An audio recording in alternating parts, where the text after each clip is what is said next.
what do you remember about that day? Where were you when you first got the call for this incident? As a matter of fact, I was just getting ready to go upstairs, take a shower in my home, to go to the Connecticut Firemen's Christmas party up at the AquaTurf.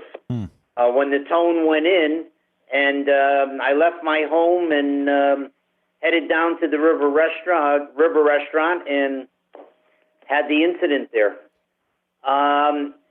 As I got to the area of Water Street, there was a red glow in the sky, and I didn't really know what it was at first. Plus, there was a lot of debris in the road.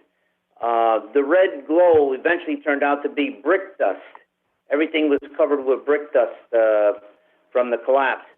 And there were several of us that were responding at the same time, and we went to go in to get people out of the building, and then stood back and realized that the sign that said River Restaurant was basically down at the Main Street level, and that the bar area, which was at Main Street level, was actually below Main Street. The building had pancaked down one story.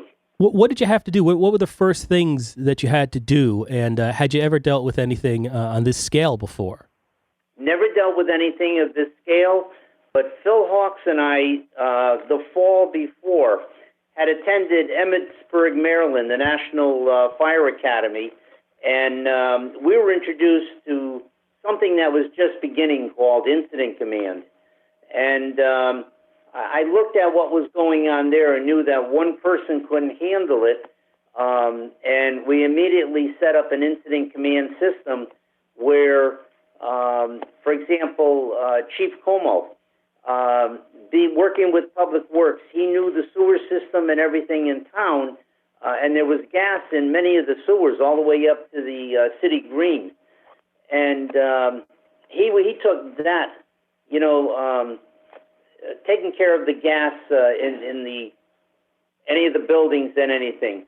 Chief Hawks was in charge of the attempted rescue of the people that were still inside the building.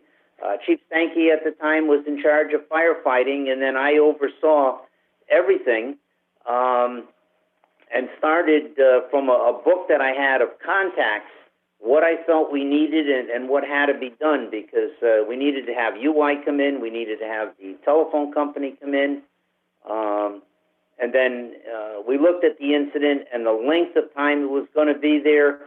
Little things that people don't think about. What do you do for fuel for your vehicles?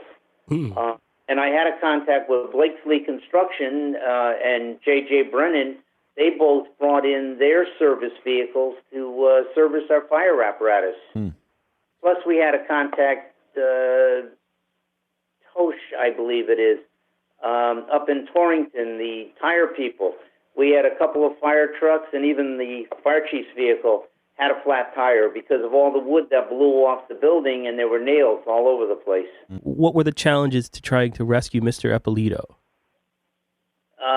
Yes, he was trapped in there for a good number of hours. We did have voice communication with him, and basically what we had to do, one of the police detectives who also was in the construction business, Dave Manley, he borrowed a brand new payloader from Francini Construction and was down there helping us remove some of the debris. The fellas, they were working on Route 8, and they were managed to get a crane from there, brought it up to Main Street, and they were able to start picking the building apart to lift the building off where Michael was until they could get a bite of it and literally pick it up and rescue him.